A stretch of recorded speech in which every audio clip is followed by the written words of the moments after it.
Fathers, welcome back, Black Fathers. Y'all know what time it is, Black Fathers Sentinel. Another episode for y'all. Beautiful day outside. I hope y'all had a beautiful day. It's about 56 degrees outside, feeling good. This show is gonna be a little different. I actually got a special guest in the building today. Let me give y'all a little bit of background about my man that's sitting right here to the right of me. So this is my cousin Mike right here.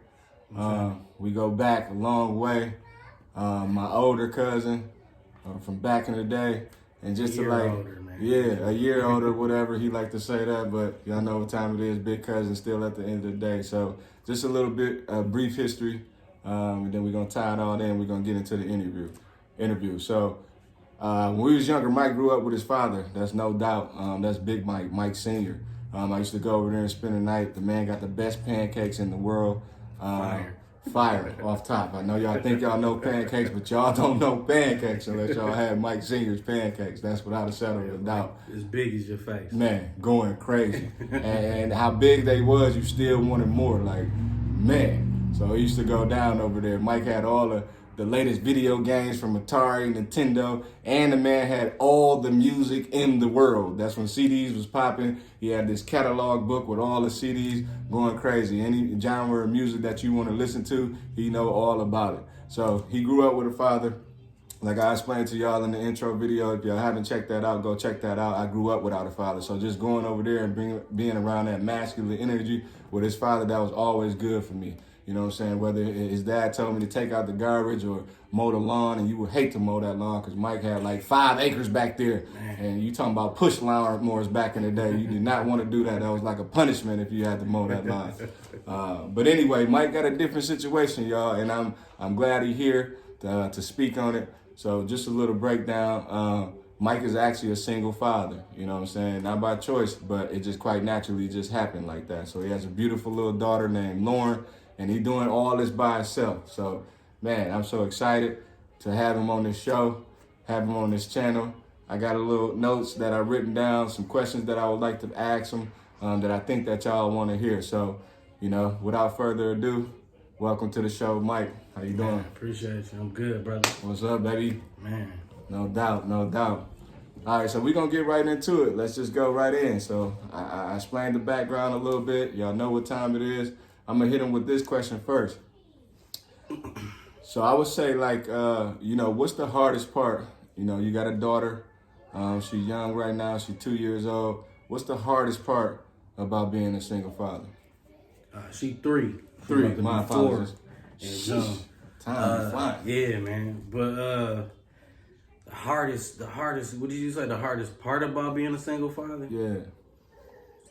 Man, that's a good question. I mean, the hardest part is just being able to trying to explain to her, you know, when she's like, you know, where's mommy? I want to speak to mommy. When her mom not available to talk or whatever, like just having a hard time basically having to kind of stretch the truth with her. She too young to really understand really what's going on. And I'm not trying to down talk her mother. You know, her mother got some battles that she gotta work through and that she's honestly trying to battle through, and I'm proud of her for that. No doubt. You know, and it's just difficult sometimes when, you know, Lauren's like, you know, I miss my mommy, or I miss Naya, which is her older sister, which is about to be 12 this year. And that's the difficult part. Just stepping up, trying to, you know, make it as easy as an experience for her as possible. But just because she's 3, about to be 4, doesn't mean that she don't feel. Mm-hmm. And, you know, I got to realize that. And I try to, you know, make it easy for her and try to explain things to her. But that's the most difficult part, though. No doubt. So, I mean, I couldn't even imagine that, man. Like, with my situation is, you know, the moms are involved in their life. So I got the older 2 by a woman, and then I got the latter 3 by a woman, and their mom are heavily involved. So I couldn't even imagine, you know, trying to explain that to them. So, like, if I can ask you, like, what does that conversation look like? Does she wake up in the morning and then she, like, you know, she look around, because I know the mom, her mom was there at first, and then she kind of parted ways. So how does that look like? Does she just wake up periodically? Does she have bad dreams? And then like, what do you say to her? How do you put her at ease during those moments? Well, you know, with Lauren being so young, it comes out in different ways. It might not come out waking up crying, saying I miss mommy, or, you know, it may not come out just out of the blue. She just start crying about her mom. It's more of like actions, you know, like coming in wanting more attention.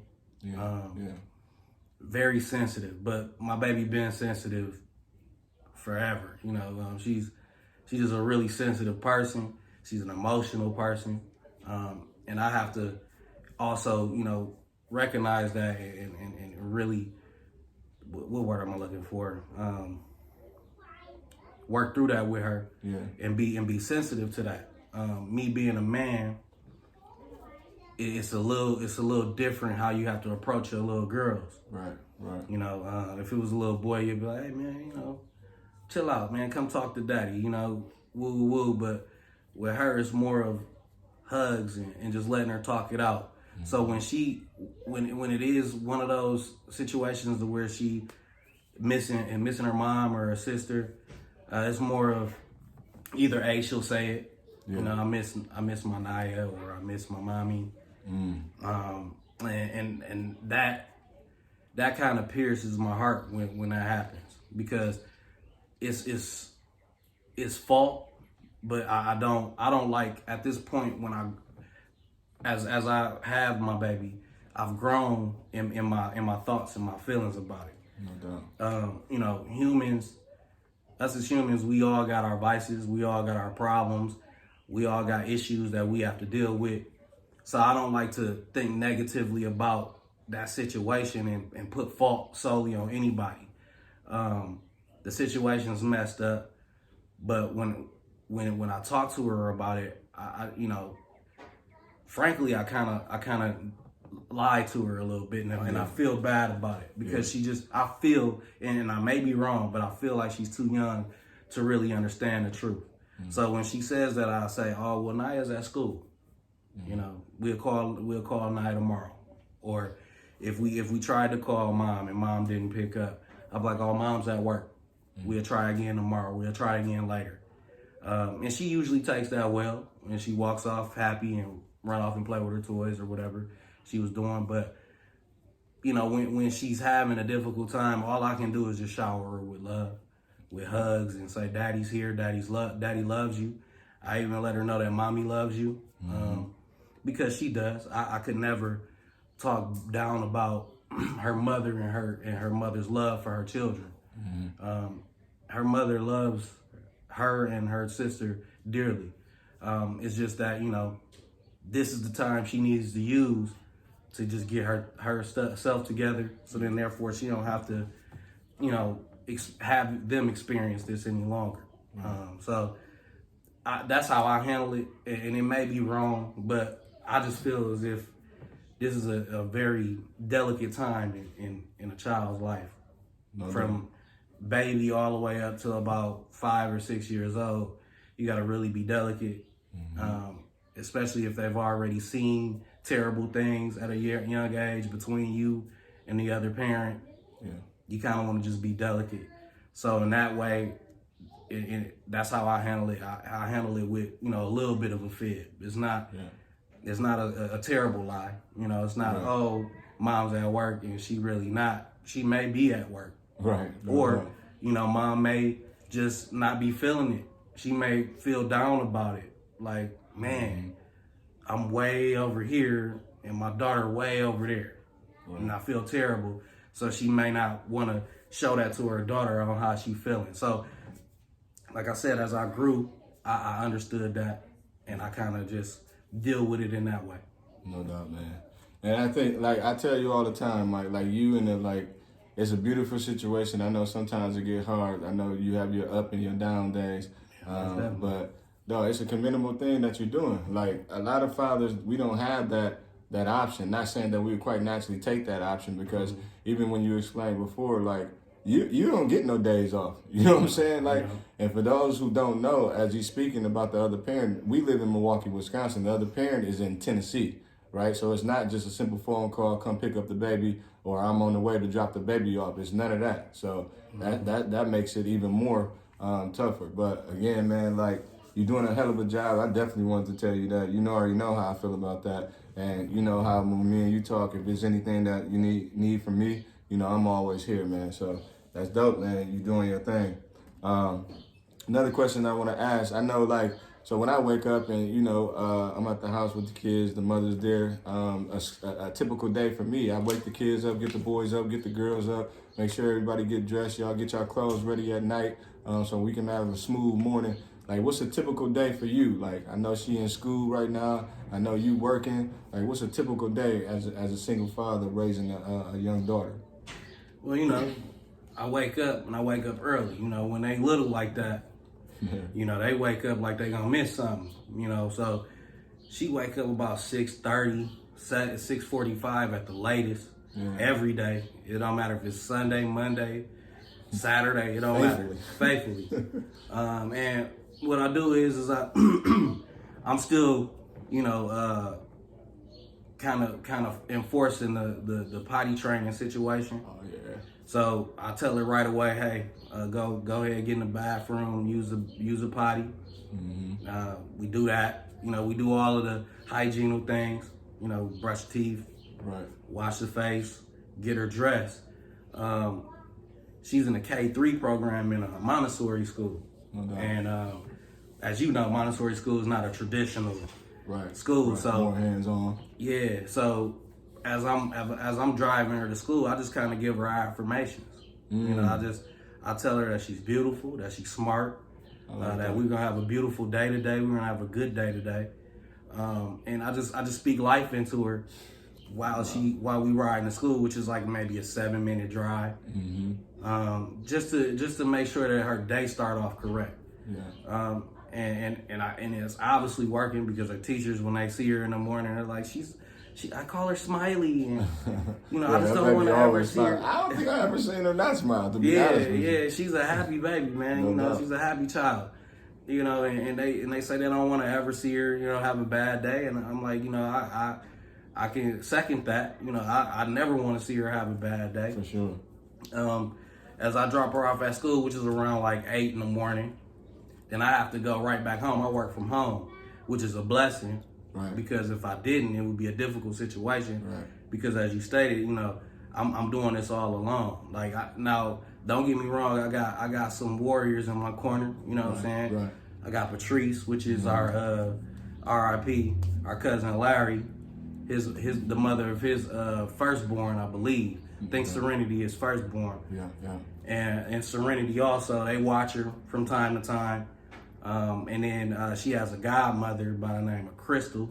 And she watches her and gets her from time to time, try to, shower her with the motherly love that she might be missing for the moment. That community love. Right. Yeah, so sure. I don't want to say I'm doing it all alone, but when it comes to the day-to-day, hour-to-hour, minute-to-minute situation, it's all on me. And dropping her off at school and then coming home to log in is a beautiful thing, because I don't have to go elsewhere and then be late. Right. Then I work, my little 8 hours. Yeah. You know what I'm saying?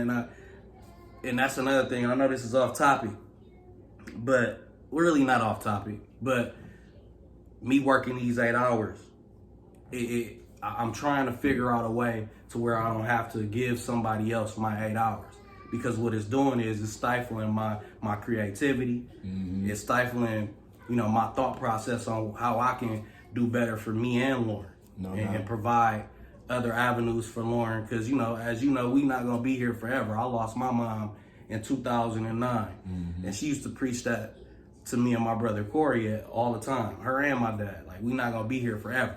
Yeah. So, for me to stifle my time with the 8 hours working for somebody else, it's getting a little bit, old. It's just getting old. So, but with that 8 hours of work, you know, I do that, and then by that time, it's time for me to go get Lauren again. So I go get her from school. We get off, and then guess what, man? Her favorite song, and I'm a little bit mad, but I'm alright with it too. Yeah. But she like that Lotto, Big Energy. Oh wow. You know, of course it's the edited version. Yeah, no doubt. You know, You ain't playing like that. I mean, it's bad enough she liked the song, right? But you know, she graduated from the Baby Shark, right? And all of that. Okay. So you know, she liked to listen to that on the way home, right? You know, which I feel like that's an affirmation within itself. Yeah, you know what I'm saying? No she listening to somebody saying, "Hey, I like Big Energy. I like boss energy. Mm-hmm. You know, I like somebody who's gonna take charge, and I'm a person that's gonna do what I gotta do too." So, I mean, the message in the song is half and half. Right, you know, right. We're gonna just take the good out of it. Yeah, I'm gonna just take the good out of it to make me feel better about the situation. But, you know, we ride to that, get home, and her favorite snack before we eat dinner is a peanut butter and jelly sandwich. I go ahead and fix that up for her. Quick and easy. Yeah, quick and easy.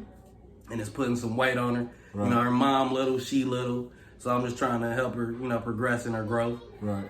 And then we work on our letter recognition too. Oh, I like that. So like, she can say her ABCs, but I like her to be able to recognize the letter A, the letter B, the letter C, the letter D. Yeah. So we work on that, and then of course I let her be a kid and, you know, play on her tablet and wear toys. Right. And then it's bedtime around 8:30. Then it's daddy time. It's time for me to kick my shoes off, right, and enjoy the rest of my day. Right. So that's a typical day. Like you brought up some good points though. Like, man, you talk about this all the time. Like, especially, you know, exchanging time for money, right? With these jobs. And I get it. We all got to work. We got bills to pay. But as you get older, man, you be more like, man, forget this job. I'm finna really just go out here on my own and try to make this happen. I think when we're younger and we growing up in our 20s, like, we switch ships so much. Like, we like, yo, I'm about to do this. I'm about to rap. And then if rapping don't go instant, like, I instantly make money. I'm about to switch and do this. And then if that don't go, I switch and do this. Well, you had a different situation. You was younger and you had Pop and you had Cal. Right. But me, you know, I didn't have Lauren till I was 36. Yeah. So you're talking about my oldest two kids. Yeah. Beautiful kids, man. Yeah. And you know, you had a different situation, but me at your age, when we was that young, I was then irresponsible. Right. You know, I was bouncing. You had no kids. I had no kids. I went to college. Yeah. Found out like college was cool, but it really wasn't for me. Right. You know. Right. Then I went because I first started in Jackson, Tennessee, Lane College, LC, what it do. Then I went over to Houston, Texas. Right. Went and enrolled at Texas Southern, TSU. That's when I moved down there. Yeah. I think it was like your second semester up in there. Yeah. Down there. And I was, you know, I was pledging Kappa. No doubt. And, you know, then some stuff happened we can't disclose on the camera. But long story short, I didn't cross because of some crazy stuff. But that was my passion at the time. See, when you're younger, you got different passions to where things more important to you than others. And I say that to say this, you know, like you said, we jump ship. We may want to rap, might want to hoop, might want to play football, might want to act, might want to do this, do that. I allowed my time. That's the only thing I'm really proud of from that time period, because I didn't take advantage of school. I didn't really take advantage of other opportunities I might have had to make money. But what I did do is I got all of the crap out of me. Yeah, okay. You know, that's why I allowed myself to be focused with the daughter now. Yeah. I allowed myself to be irresponsible. I went out of the country. You know, I traveled, living it up, did what I wanted to do, so that now it's like, I still want to do what I want to do, but it's not important. Right. To where I'm sacrificing my daughter to go and do whatever. Some bullshit, basically. Yeah, no doubt. Yeah, that all makes sense, man. You know, like, even doing this and, you know, when you raising a kid by yourself, and I can only imagine, like, so you got a daughter, so it's not a male child, right? I think it would be a little bit easier if you had a male child, because I explained this in another video. We kind of seem like we live vicariously through our sons. Like, I want him to go in the opposite direction. If I was a bad guy, I'm trying to steer him different. And I can imagine myself at his age, because it wasn't that long ago. Yeah. But with a daughter, like, do you feel like she missing anything because her mom is not like actively present, meaning like in the house or even in the same city in her life? Do you feel like she's missing anything, or is it anything noticeable that you feel like it is missing?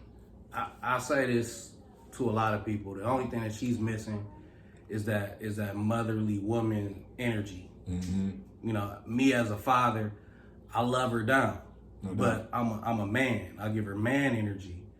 It's impossible for me to give her female energy. Mm-hmm. And like I said earlier, you know, I got some warriors with me as far as Patrice and Crystal. They shower when they with her.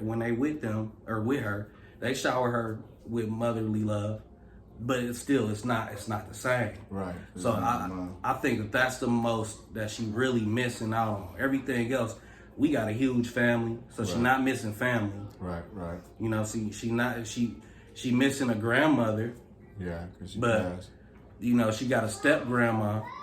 You know, and you know, Debbie steps up, and she never misses a birthday. She never misses Christmas. No doubt. You know, I just wish that sometimes that she could spend more time with her. She called Grandma Debbie.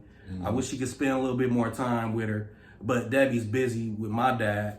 You know, as you know, Dad had a little thing going on, but he working through it. Right. And you know, his health, you know, a little depleted a little bit, but you know, she's a soldier with him on that. So, you know, I can't really, you know, demand that time from her because I know she got a lot of things going on and she works too. Right. So that I think that would be something that she is the only thing that she is missing. You know, the motherly energy, mm-hmm. a woman energy, because you know, like I said, it's just hard for me to give that to her.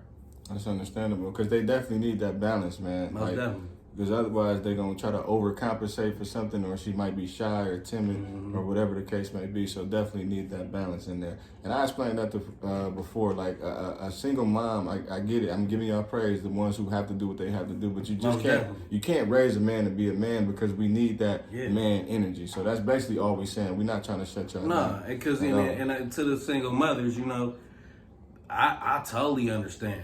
I totally see what y'all going through.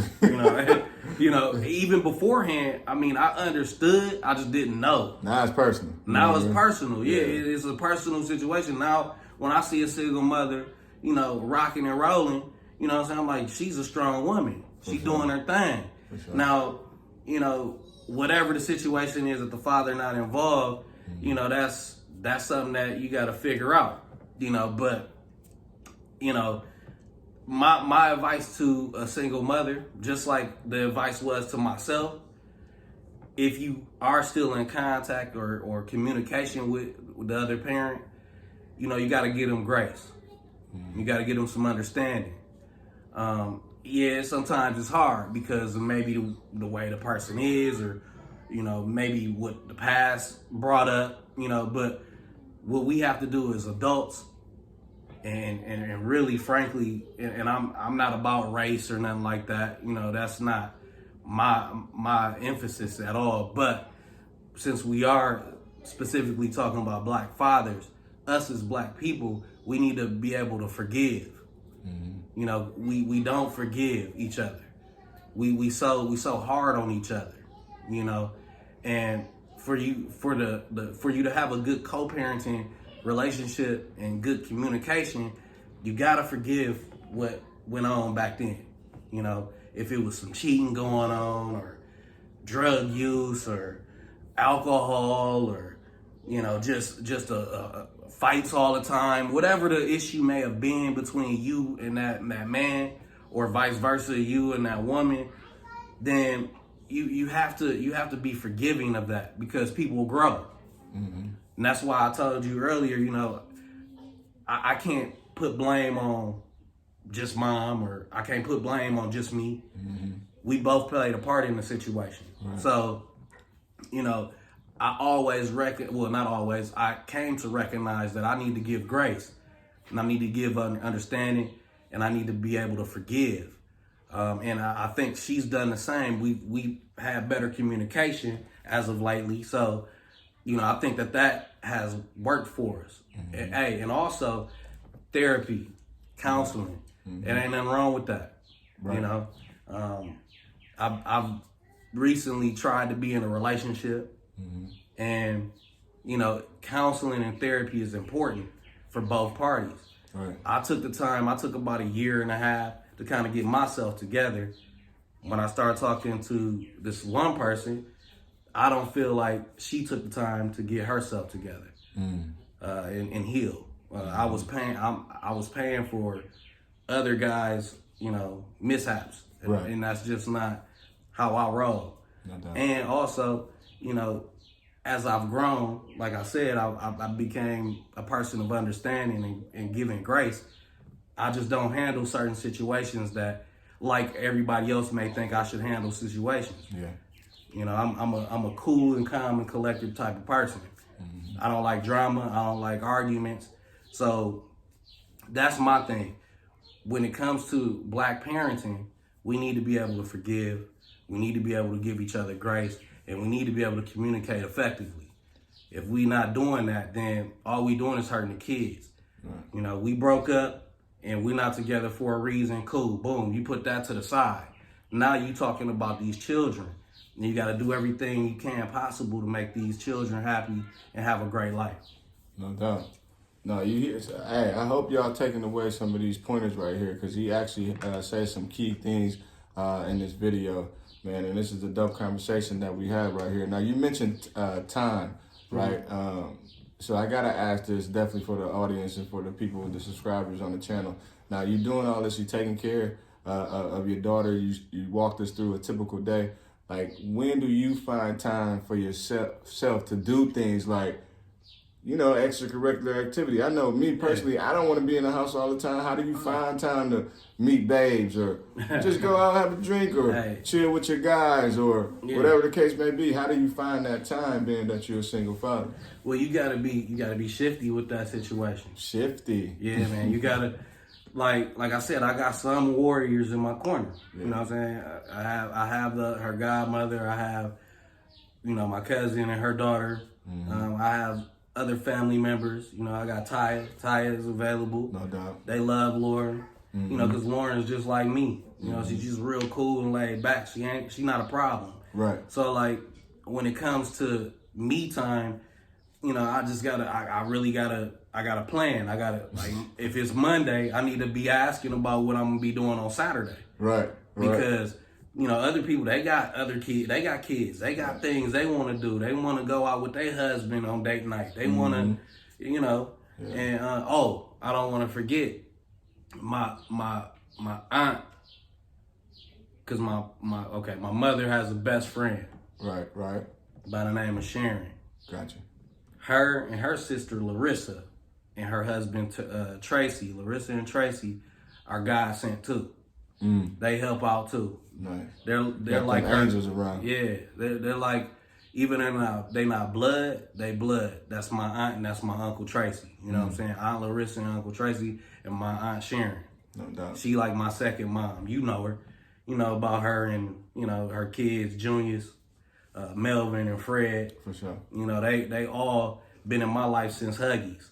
So, I gotta network. It's just that I gotta plan it out. Right. If I don't plan it out, I'm gonna get a whole bunch of, I gotta do this. You didn't talk to me early enough. Right. So that last minute stuff. Yeah. So if I plan, then yes, I can do my adult things. I can get up with babes or whatever.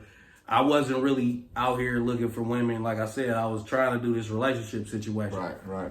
But before that, it was just getting babysitters, making sure that first she's somewhere safe. Like, I don't like dropping her off. Like, I'm just real funny when it comes to that. Wrong. That's your baby. She young, she a girl. Yeah.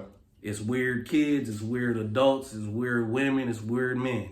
Facts. And it don't matter it don't matter who you think they are, they might not be that. I don't trust my kids around nobody. I don't want nobody to babysit my kids because they too impersonable at this age, and so I'm not on that at all. I mean, you can come to my domain, like I watch the kids like that, but I'm not with all that dropping them off because you just never know what can happen, man. I'm just not with it. So it's very rare that I get out, but when I do, you know, those people that I just spoke about, I trust with my life.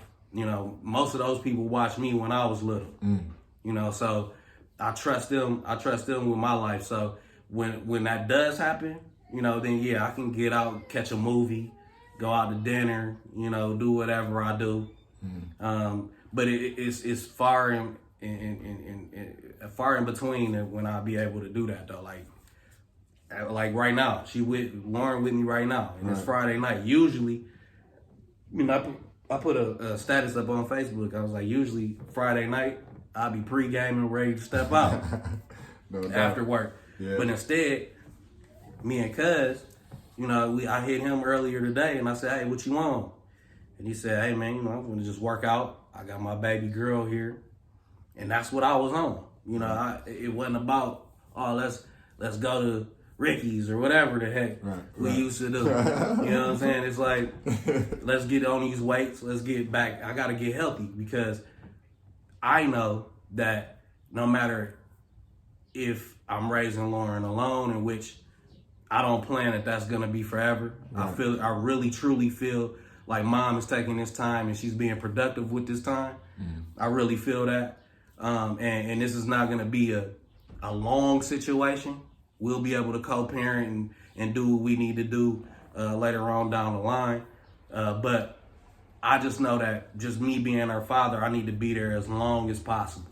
No doubt. Now, I know I'm not going to be here forever, but I need to be here as long as possible. So I'd rather, you know, feel the burn and soreness tomorrow off of lifting weights than feeling a headache from drinking too much Hennessy. Right. I'm the same way. Like, those days is over, and we just don't recover as fast. Right. But you know me, when I drink, I'm drinking like a fish. Man. So I just try to, I believe that's the whole point of drinking. Y'all do, boy. Man, I slowed it down dramatically because I just don't feel the same. And I feel much better, like, you know, when I'm sober. And I'm going to do a video on that, too, like our vices as father and, like, how they harm us. I'm proud of you, too, for that. Yeah, no doubt. And how they harming us, you know, and getting in the way of us actually being present in the present moment with our children. No doubt, so I'm gonna do that video too. But I know y'all hearing a lot of Jews on here. Make sure y'all comment, you know, at the bottom. Let me know what y'all think. You know, share something back. Civil discourse is what we're looking for, positivity. Now, Mike, like, you done gave some advice to the single moms out there when you were talking about your situation. Now, let's bring it back, tie it all in with the single black fathers, or those fathers that's, you know, in your situation, that's raising a daughter or raising a son or raising two on their own, you know, totally by themselves. What advice would you offer them? Man, that's a good question. I mean, the advice I would give them is just stay strong. You know, stay strong in your mind, stay strong in your body, because these kids, they need us. You know, fathers are very, very important, just like mothers are very important. Those two things together make a powerful kid and a very smart kid. So you gotta be strong in the mind and strong in the body. Also, if you do have a baby girl, and I know this is something I had to battle with, you gotta kind of soften up, be more in tune with their feelings. You kind of gotta think of it like, and this is gonna be weird when I say it, but you gotta think of it as if you dealing with a woman. When you talking to a woman, even though they grown, you can't come at them hard. You can't come at them rough, because they're gonna take that in the wrong way, and your message is not gonna be sent across the correct way. So just like you soften up and you use choice words, you know, with your woman, you want to be soft and use choice words with your daughter. Shower them with love, and, you know, just like I said, just stay strong in your mind and your body. That's most important. If you strong up here and you strong in here, then you only spewing out great things for your children, and you only setting a great example. No doubt. No doubt. Well, there you have it, people. Another episode of Black Father Sentinel here with my man Mike. Y'all saw his story, great father. one of those things, I want to give you your flowers while you're still alive type thing. Y'all gonna see him again, definitely on the show. He's doing a hell of a job. Like I said, we grew up together. This is my blood cousin. I know him since we was in Huggies. I use the phrase that he used. But hey, doing an honorable and a noble thing, man. And I'm definitely proud of you, Mike. Hey, and I wasn't scared to be at Parkline, bro. I'm just saying that's a different video. I grew up in the hood. Our hood is called Parkline. He grew up in the Anybody suburbs, hear a gunshot? Yeah. And you ain't hearing that at the crib. I mean, you gonna be like, well, what the fuck? I gotta get the fuck out of here. Listen, it ain't nothing against you. It was a firecracker, y'all. So not sure where he's going with that part. But y'all see, like we here, both our daughters are in the back. They just playing, probably on YouTube, probably doing their little searches on TikToks or making TikTok videos, just doing little girl stuff. But we just hanging out. Staying focused, iron sharpening iron. We just got through with a workout. I said, yo, let's do a video. He obliged. Like, yo, let's do it. I got some stuff I want to get off my chest anyway. So definitely appreciated him for coming through. So I know y'all gonna like or dislike. Make sure y'all subscribe, whether you like or dislike. Leave some comments down there. Let me know what's going on. Come on, fathers, we gotta stand up. Like he said, we gotta remain strong and do what we have to do. Black Father Syndrome.